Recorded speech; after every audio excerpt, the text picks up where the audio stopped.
Imagine for a second that you just hit the ultimate jackpot. Right, the dream. Yeah, the absolute dream. You scratched the right ticket, or your company just went public, and suddenly you're sitting on the kind of windfall that changes, well, absolutely everything about your life. Oh, totally. And your first thought is probably about freedom, right? Yeah.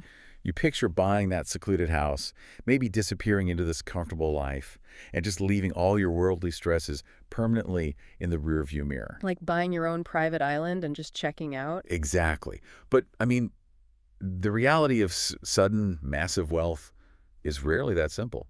Often, instead of actually buying you freedom, that fortune just, it paints a massive target on your back. Oh, absolutely it does. Almost overnight, the entire world starts looking at you differently.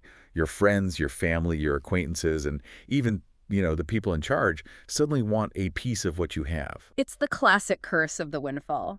I mean, we see it happen constantly. We spend so much of our lives craving that sudden fortune and, dreaming about the possibilities, but we almost never anticipate the intense, isolating scrutiny that comes right along with it. Yeah, the isolation has to be wild. It really is. Because when you acquire something highly coveted, you inevitably attract the gaze of those who covet it. And that gaze, it can be incredibly dangerous if you don't have the psychological tools to handle it. Which is exactly what we are unpacking today in this deep I'm dive. really excited for this one. Same here. We are diving into an ancient narrative from the text, the gold of a noble character. Specifically, a story from the town of Chitrakuta that, well, it centers entirely on this exact tension. That's a brilliant text. It really is. We are going to follow a man who basically stumbles into unimaginable wealth and immediately finds himself right in the crosshairs of absolute power. And we're not just, summarizing an old tale of buried treasure here. Right, no. We are looking at this as a masterclass in calm intelligence. We want to understand how honesty, generosity, and this very specific mindset about money can actually function as an impenetrable shield. Because surviving a windfall isn't just about hiring the right accountants or building a high wall around your house. Yeah, that only gets you so far. Right. As this story illustrates, surviving and actually thriving when the world comes for your resources, it requires a fundamental rewiring of how you view possession itself. And a level of presence of mind that most people completely lose the moment they feel threatened. Oh, without a doubt. Okay, let's unpack this. Let's set the stage and meet our protagonist. Lead the way. So, we are in the ancient town of Chitrakuta, which is ruled by King Brahmanavara. Okay. And among the king's servants is this warrior named Sattvashila. Now, he is known for being brave and incredibly loyal, and because of his skills on the battlefield, he receives a very healthy, steady monthly salary of gold coins. He's doing well for himself. He really is. But Sattvashila has this baseline relationship with money that is totally outside the norm for his time, or, really for any time. What's fascinating here is that he is a psychological study right from the very start. Yeah. Yeah, the narrative makes it clear that money simply never stayed long in his hands, but, and this is key, it wasn't because he was reckless. Right. He wasn't gambling it away. Exactly. He certainly wasn't wasting it on frivolous luxury.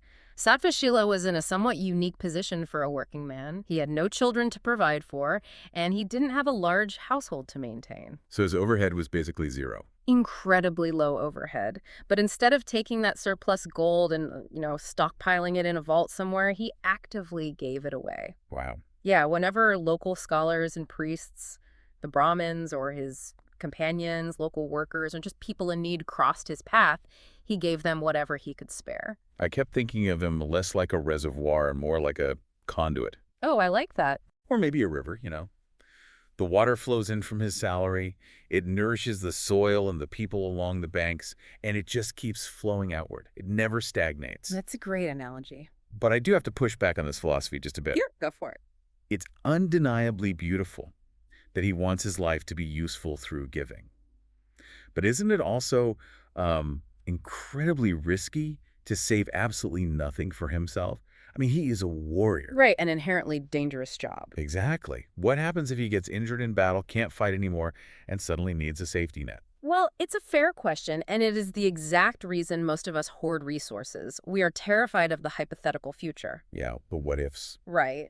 But Sattvashila operates from a place of radical utility. His internal philosophy is driven by a really simple thought process. Because Basically, let someone's hunger, need, or difficulty become lighter because of what I possess. That's heavy. It is. He's evaluated his life, recognized he has no heirs, and decided that the highest possible value of his gold isn't in storing it for a future emergency that, frankly, may never happen. But in deploying it to alleviate real present suffering. Exactly. Suffering that is happening right in front of him. So it's a deeply intentional choice, not just like a lack of financial planning. Not at all. He is looking at a gold coin and seeing its immediate functional value for someone else rather than its abstract value for his future self. He isn't using wealth as a scorecard to measure his personal success, you know? Yeah. It is strictly a tool.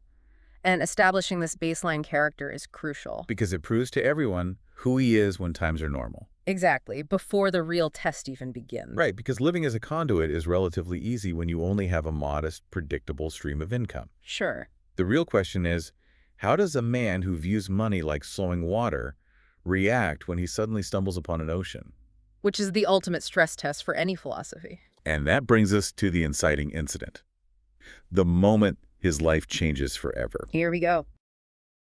One day, Sattvashila is out in a garden, just going about his business, when he unearths a massive hidden treasure buried beneath the earth. Just stumbles on it. Literally. We are talking multiple vessels filled with gold and precious wealth. It is a staggering, life-altering amount of money. The psychological reaction to discovering something like that is usually intense. Think about what happens when someone wins the lottery today. Oh, it's chaos. Complete chaos. There is screaming, crying, immediate panic about who to tell, and an overwhelming urge to hide it. Your heart rate spikes, adrenaline floods the system. Right. But Sattvashila's immediate reaction is incredibly telling. He stands there in wonder, but he isn't filled with that frantic, paranoid greed. He feels possibility instead. Exactly. Which is somewhat counterintuitive because the instinct for most people would be to finally take care of themselves. Absolutely. To run. Right. He finally has enough to just disappear. He could quit serving the king, move away, and live in pure luxury. But he doesn't. He stays right where he is. Yeah, he lives a bit more comfortably, which, is fair. Sure, get a nicer bed.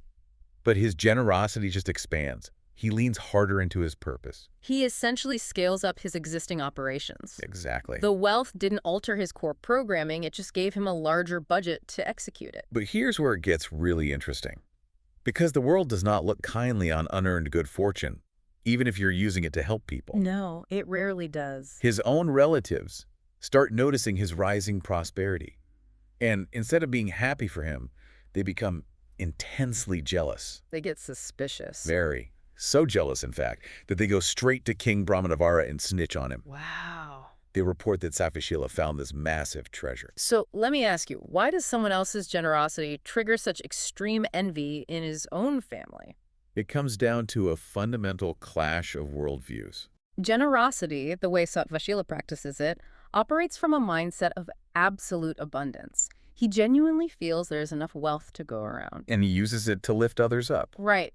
But his relatives are trapped in a mindset of severe scarcity.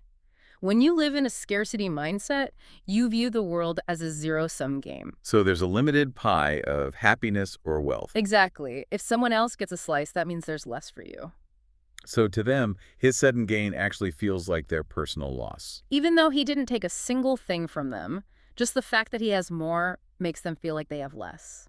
That is wild. It's the core pathology of envy. Wealth in the hands of greed becomes an endless hunger. The relatives look at his gold and they are completely blind to the good it's doing.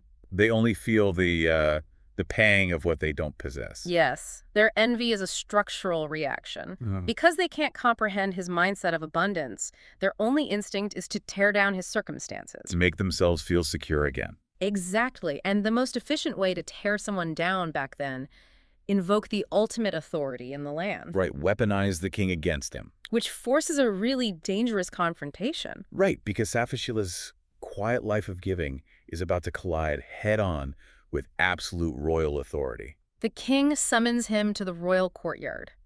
And we have to pause here and really understand the power dynamics. Yeah, paint the picture for us. This isn't a modern court system. You don't get a lawyer or a jury or a chance to appeal. This is a monarch with absolute, unquestioned authority. So King Brahmanavara holds Sattvashila's life entirely in his hands. His life, his freedom, his property, All of it. The tension in this scene has to be palpable. You have the king, surrounded by his court, looking down at this warrior. And the king issues a flat demand. He says, "You must give me the treasure you found." No room for negotiation. Just an order. And Sattvashila's reaction is staggering. He doesn't flee, he doesn't tremble, he doesn't resist. He's completely calm. It is really worth looking at the biological mechanism here because the narrative is very deliberate. Okay, lay it on me. When a human being is faced with an overwhelming existential threat, like a king demanding your fortune, the brain's amygdala usually takes over. The fight, flight, or freeze response. Precisely. The rational part of your brain essentially shuts off. Your survival instincts hijack the steering wheel. Exactly. Now, if Sattvashila had succumbed to flight, he'd be a hunted fugitive. Right. If he had fought, spoken in anger, or resisted, he'd be executed for treason. And if he froze? He might have cowered or tried to frantically lie and hide behind some weak excuse, which the king would have seen right through. But he doesn't do any of those things. No, he maintains total presence of mind. His prefrontal cortex, the logical, problem-solving part of the brain, stays entirely online. He doesn't deny finding it. He doesn't panic. He just pauses. And then we reach the climax. Yeah, this scene is so cinematic. Sattvashila is standing right there in the royal courtyard. Everyone is watching him. He calmly takes a small tool he has with him, bends down, and just digs the ground slightly. Right there in the dirt. Right there in the king's own yard.